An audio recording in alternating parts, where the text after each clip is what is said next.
Con ruidos de pájaros seguimos la brecha, el conocimiento de lo que pensaba Jesús, que es el pensamiento del Padre de Dios.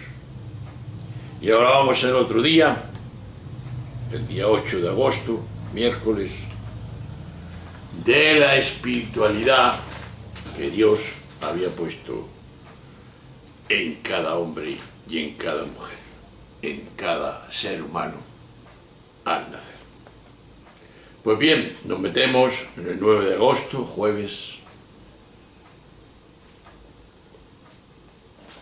y vemos que en esta semana, la semana 18 del tiempo ordinario,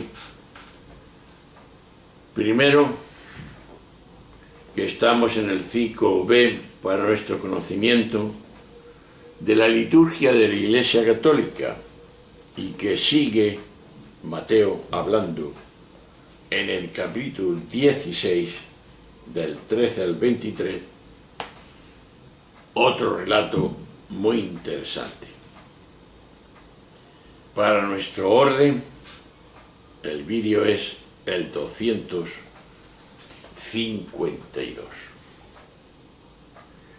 Dice así Mateo: en aquel tiempo llegó Jesús a la región de Cesarea de Filipo y preguntaba a sus discípulos: ¿quién dice la gente que es el Hijo del Hombre? Ellos contestaron: unos que Juan Bautista, otros que Elías, otros que Jeremías o uno de los profetas. Él les preguntó: ¿y vosotros quién decís que soy yo? Simón Pedro tomó la palabra y dijo: tú eres el Mesías, el Hijo de Dios vivo. Jesús le respondió: dichoso tú, Simón, hijo de Jonás, porque eso no te lo ha revelado nadie de carne y hueso, sino mi Padre que está en el cielo. Ahora te digo yo, tú eres Pedro, y sobre esta piedra edificaré mi iglesia, y el poder del infierno no la derrotará. Te daré las llaves del reino de los cielos. Lo que ates en la tierra quedará atado en el cielo, y lo que desates en la tierra quedará desatado en el cielo. Y les mandó a los discípulos que no dijesen a nadie que él era el Mesías. Desde entonces empezó Jesús a explicar a sus discípulos que tenía que ir a Jerusalén y padecer allí mucho por parte de los senadores, sumos sacerdotes y letrados, y que tenía que ser ejecutado y resucitar al tercer día. Pedro se lo llevó aparte y se puso a increparlo. No lo permita Dios, Señor, eso no puede pasarte. Jesús se volvió y dijo a Pedro: quítate de mi vista, Satanás, que me haces tropezar. Tú piensas como los hombres, no como Dios. Veamos este relato, como muchos lo hemos oído muchas veces. Pero es interesante ver lo que hay en él, para recordar y algunas cosas más. En el mismo relato, tal como lo narra Mateo, sabemos que la referencia a la Iglesia es un añadido exclusivo suyo.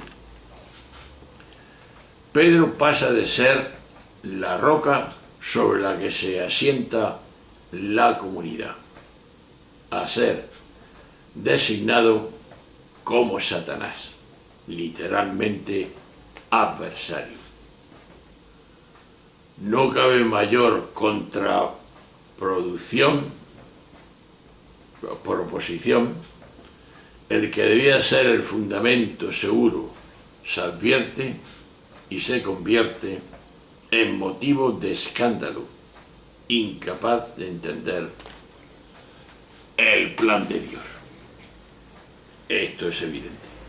Ahora, tales altibajos muestran lo que sucede y se suele dar en el comportamiento humano, pasando de un extremo al otro a tenor de aquello que pueda movernos o tocarnos interiormente. Frente a tales altibajos, la primera actitud sabia pasa por la aceptación profunda, primero, del hecho. Porque en ausencia de ella, fácilmente activamos mecanismos peligrosos y nocivos, desde la negación hasta la culpabilización. Por tanto, solo la aceptación permite mirar de frente las propias incongruencias y a partir de ahí desarrollar el modo más eficaz para gestionarlas. Pues bien, a partir pues de la aceptación, el paso siguiente habría de llevarnos a tomar distancia de la mente, porque de las ideas grabadas en ella y del ego, que gira solo en torno a sus propios intereses, distancia que garantiza la libertad frente a los movimientos mentales y emocionales en cualquier momento, según los detonantes que aparezcan, pueden aflorar. De ahí que la distancia que se fragua en la observancia de la mente, desde la conciencia testigo, nos ayuda a relativizar nuestros propios esquemas mentales, permitiendo la apertura a la novedad, aunque sea algo como en el caso de Pedro, que de entrada nos descoloque por completo. Y es que, como le dijo Jesús, tendemos a pensar como los hombres y no como Dios. Es decir, vemos las cosas desde el ego, no desde la sabiduría que rige todo el universo. De aquí la gran pregunta hoy: ¿acepto y gestiono constructivamente mis propias incoherencias? La repito: ¿acepto y gestiono constructivamente mis propias incoherencias?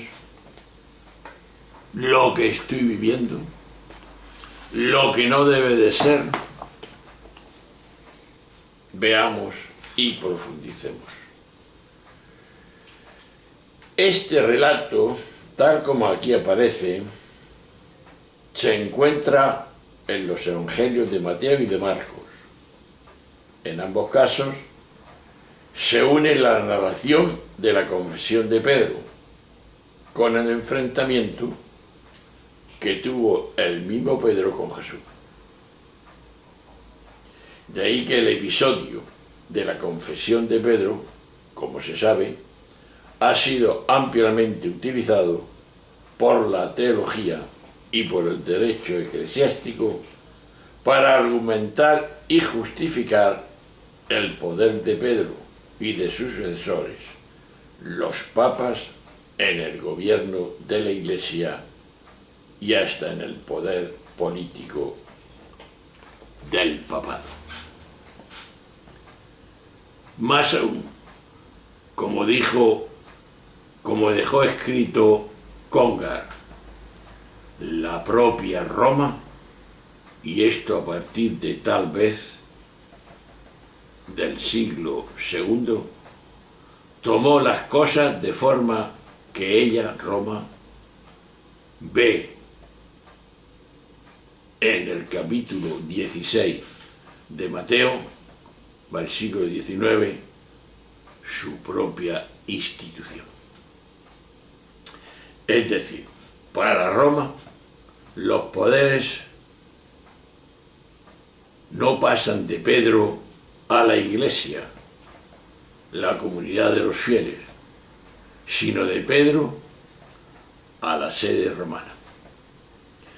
Lo que en definitiva, y esto que está fuera cierto, si es que esto fuera cierto, la Iglesia tendría su fundamento no en Jesús, sino en Pedro, en su poder, en su autoridad. O sea, una iglesia de poder que somete, no una comunidad de misericordia y de humanización. Esto es grave si lo pensamos así. Y por último, esta idea es la que explica cómo y por qué hay ahora obispos y cardenales que no dudan en enfrentarse al Papa Francisco, porque ven en este Papa una forma de gobernar la Iglesia que pone el acento en el Evangelio, en el ejemplo de vida que nos dejó Jesús, mientras que esos obispos y cardenales, y atentos al parche, los que sean y quienes sean, pretenden que el centro tiene que estar en la curia vaticana, en los poderes de la curia y en las decisiones que la curia toma. Aquí está el nudo que urge desatar, porque para la Iglesia tenga su centro en Jesús y en ningún poder humano, por muy religioso y sagrado que sea. Jesús es todo poder, todo servicio.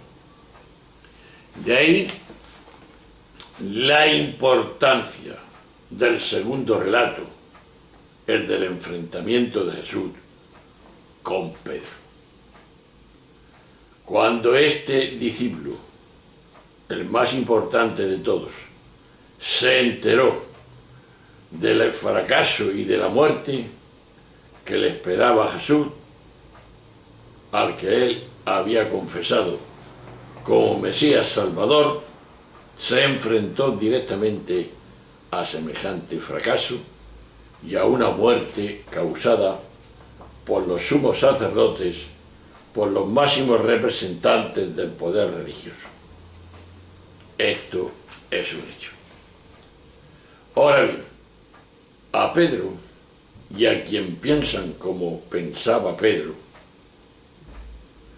Jesús le dice que son un escándalo y los increpa, como se rechaza al mismo Satanás. ¿Qué no está queriendo decir? El Evangelio de Jesús no es poder que somete, sino solidaridad que sufre con el que sufre, con bondad, misericordia y amor con todos. Así debe ser el papado, y así parece ser, y creo que sí, es la actitud de nuestro Papa Francisco. Quien dice lo contrario es que quiere el poder para él, pero el poder está en Jesús de Nazaret, no está en otra dimensión. Y el Papa cree en el Evangelio, que es el poder de Jesús. Pues bien, pensemos y reflexionemos lo que hemos dicho al principio. Acepto y gestiono constructivamente mis propias incoherencias, porque muchas veces somos incoherentes ante las situaciones concretas de lo que queremos. Un saludo, una reflexión profunda. Hasta la próxima. Nos vemos.